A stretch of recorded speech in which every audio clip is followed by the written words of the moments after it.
Des juristes diplômés ou en situation de chômage venus apprendre l'art de s'insérer plus rapidement après des études de droit.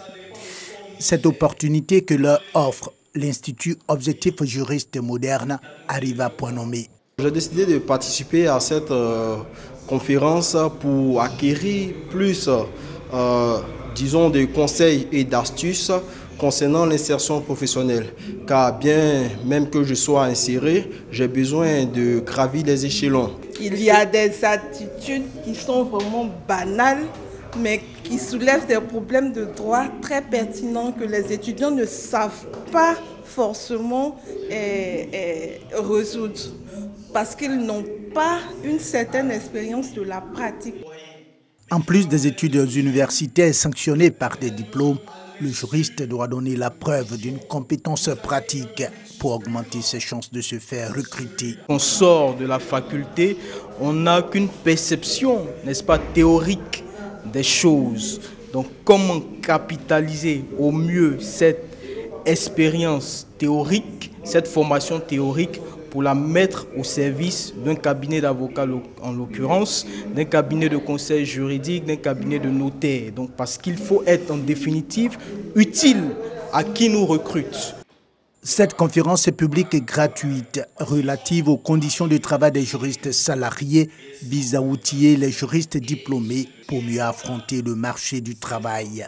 Il faut d'abord éclairer en vue d'éveiller les consciences des jeunes juristes du nombre important de juristes qui chôment déjà parce qu'ils se sont mis, ils ont suivi les sentiers battus. Ensuite, le second objectif, c'est de les éclairer sur l'existence de ce centre de formation à la pratique du droit qui, effectivement, avec le concours des magistrats, d'avocats, de différents spécialistes du droit, travaillent déjà à des services juridiques, de contribuer, de transmettre leurs compétences via des formations organisées en vue de pouvoir les rendre aptes à assurer systématiquement. Donc c'est systématiquement un poste de juriste. En venant nombreux à cette conférence, ces juristes diplômés ou en situation de chômage misent sur l'acquisition et la culture de bons réflexes préparatoires à une insertion professionnelle rapide.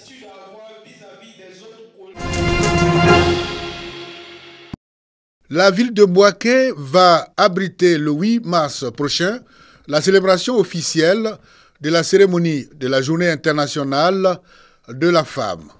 Les préparatifs vont déjà bon train. Une délégation du ministère de la Femme, de la Famille et de l'Enfant tient des rencontres avec les autorités locales et les leaders d'opinion de la région pour une mobilisation exceptionnelle. Compte tenu du thème, conformément au thème le numérique, une solution pour l'autonomisation des femmes expertes dans le domaine du numérique et de l'innovation dans tous les secteurs agricoles, commerciaux, etc. On aura également nos partenaires qui nous accompagnent dans toutes nos activités, qui vont présenter ce qu'ils savent faire pour nous, comment ils appuient les activités du ministère. Le numérique, c'est un nouveau secteur qui a beaucoup d'opportunités d'emploi. Mais malheureusement, lorsque nous faisons un constat, on se rend compte que les femmes sont très peu représentées dans ce secteur. Donc, qu'est-ce qu'il faut faire pour amener les femmes à pouvoir intégrer ce secteur pour leur autonomisation? Les femmes de la filière riz de Bouaké attendent beaucoup de cette célébration. Donc nous, on souhaite que le gouvernement n'a qu'à nous aider à avoir plus de matériel. Quand la première dame vient à la journée internationale des femmes, n'a qu'à venir à notre place pour venir nous visiter aussi.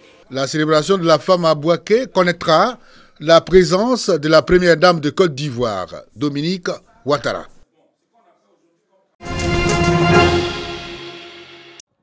La première édition du festival de San Pedro ou festival Saint-Pierre a tenu toutes ses promesses.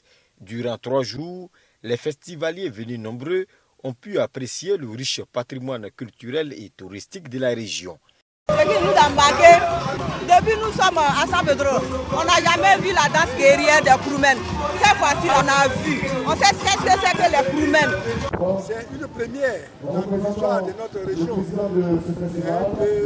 d'être associé et de participer à ce festival qui est doublement réparti en 2 axes importants. D'abord, rassembler tous les fils et filles de la région autour de ce festival. Et à l'intérieur donc de ce festival, essayer de faire en sorte que l'harmonie, la cohésion sociale soit davantage consolidée. Toute la communauté vivant à San Pedro ont pris part à ce festival à travers des défilés, des danses et surtout une grande caravane sur 2 km pour marquer l'apothéose.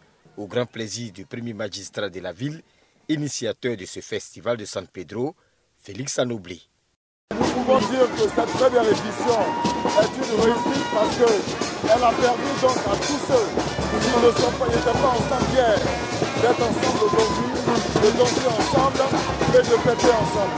C'est une joie et nous donnons donc rendez-vous à la population de San Pedro, mais aussi à toute la Côte d'Ivoire dans son ensemble pour le deuxième festival de Saint-Pierre qui se déroulera donc l'année prochaine du 20 au 27 février 2020. Le ministre des Sports représentant le parrain Amadou Soumaoro se dit heureux de voir ce brassage à travers ce festival. L'effectivité du vivre ensemble. Ce qui m'a été donné de voir ici, c'est la culture, le brassage fécond de la Côte d'Ivoire rassemblée. Fini la première édition, rendez-vous l'année prochaine pour la deuxième édition du Festival de San Pedro avec d'autres innovations. Le ministre des Sports a reçu la délégation officielle du Kouankido qui séjourne à Abidjan à l'occasion de la première édition du championnat d'Afrique des jeunes talents. Une délégation chapeautée par le grand maître Sam Santong, fondateur de la discipline. Dao Paulin Claude, au nom du gouvernement ivoirien, a élevé à la dignité de commandeur de l'ordre du mérite sportif le grand maître Sam Santong et le maître Kosonou Krakwaku au rang de chevalier de l'ordre du mérite sportif de la République de Côte d'Ivoire. Les personnes qui sont de près ou de loin, jusqu'à ce jour, qui ont œuvré pour que le Kouankido se développe et prenne l'ampleur ici, en Côte d'Ivoire. Alors, personnellement, je tiens à remercier Monsieur le ministre. Je dédie effectivement ce prix, disons cette décoration, à mon maître, Sam Santong, et à tous les autres pratiquants du monde du Kouankido. Le ministre revient sur le sens de ces distinctions. Au nom de la grande famille des sportifs de Côte d'Ivoire, nous avons tenu à l'honorer.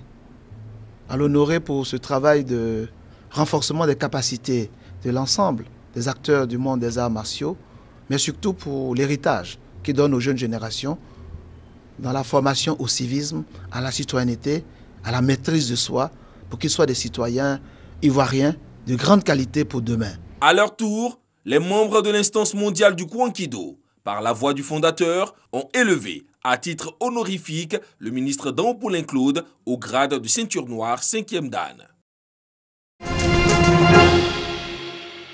Ils arrivent de la brousse, direction Kananga, chef-lieu de Kasaï. Une soixantaine de miliciens viennent rendre leurs âmes aux autorités qu'ils ont combattues. Les affrontements ont fait plus de 3000 morts depuis 2016.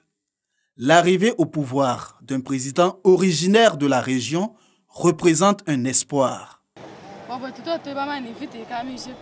Nous savons que la guerre est finie. On n'a plus de problème. Nous luttions pour le pouvoir. Le pouvoir de Félix est enfin arrivé. Le pouvoir de Félix Tshisekedi. Depuis l'élection dans cette région riche en diamants, les cérémonies de réduction se multiplient au centre de la République démocratique du Congo. Pistolets de fabrication artisanale, vieux fusils, flèches, amulettes, couteaux, les miliciens déposent leurs attributs aux pieds du gouverneur de la province. En échange, certains adultes demandent des postes et de l'argent. Parmi les miliciens, de nombreux enfants qui veulent en finir avec les traumatismes de la guerre. Mado, 12 ans, ne veut plus être un jouet entre les mains des adultes. Ils utilisent des petites filles vierges. Des petites filles vierges, ils leur donnent des fétiches pour utiliser avec. Ils disent qu'elles sont invincibles par rapport à leur psychologie. Une fois démobilisés, ces ex-petits miliciens sont orientés vers ce centre qui a accueilli plus de 600 enfants qu'il faudra réinsérer dans la société. Mais quand nous échangeons avec les enfants, il y a un besoin réel, c'est la scolarité. Même en famille, les parents ne sont pas vraiment capables de payer correctement les frais scolaires de leurs enfants. Après l'alternance au Kasaï, comme ailleurs, Félix Tshisekedi doit faire face à d'énormes défis sociaux. Les attentes sont considérables. La paix durable est à ce prix.